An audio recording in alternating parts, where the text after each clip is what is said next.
Checking the Christian box on a survey does not mean that someone understands the Bible or basic Christian doctrines.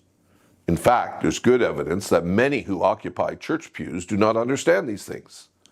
Let me share some research by Christian think tank Cardus in partnership with the Angus Reid Institute on this point. We surveyed Canadian Christians across a series of denominations and churches. When we asked whether there is one true God in three persons, Father, Son, and Holy Spirit, 89% of Canadian evangelicals agreed, while only 51% of Catholics and 57% of mainline Protestants did. Belief in the resurrection of Jesus Christ as a historic event is held by 81% of evangelicals. Just 48% of Catholics and 55% of mainline Protestants agreed.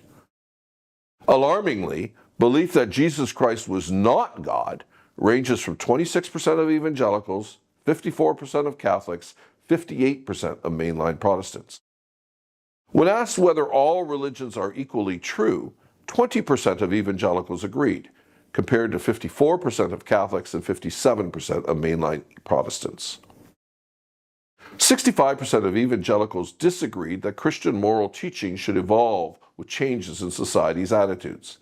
72% of Catholics and 61% of mainline Protestants agreed. So what do we take from all of this?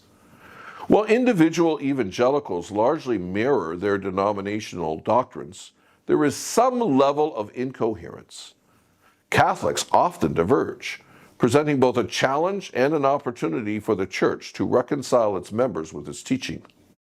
Meanwhile, the diverse landscape of mainline Protestant beliefs is complicated, but hint at deep fractures within those denominations. There's at least one surprising finding in all of these numbers. The survey found that younger Canadian Christians display a stronger commitment to the teachings and practices of their faith compared to older generations.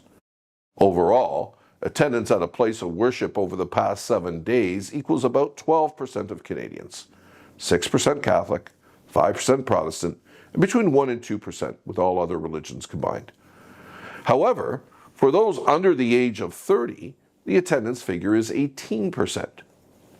Younger people are engaging in corporate worship activities at much higher levels than are their parents. And on almost every metric I mentioned earlier, they would be more orthodox than older respondents. Why might this be? It's possible that since Christianity is no longer a given in our society, young Christians may be making deliberate countercultural choices to adhere to Christian historical beliefs. But I suppose the real question is this: do we know what the people in our congregations and our parishes actually believe? And if those beliefs clash with historic Christian teaching, what are we doing about it? These are two questions we should all take to heart.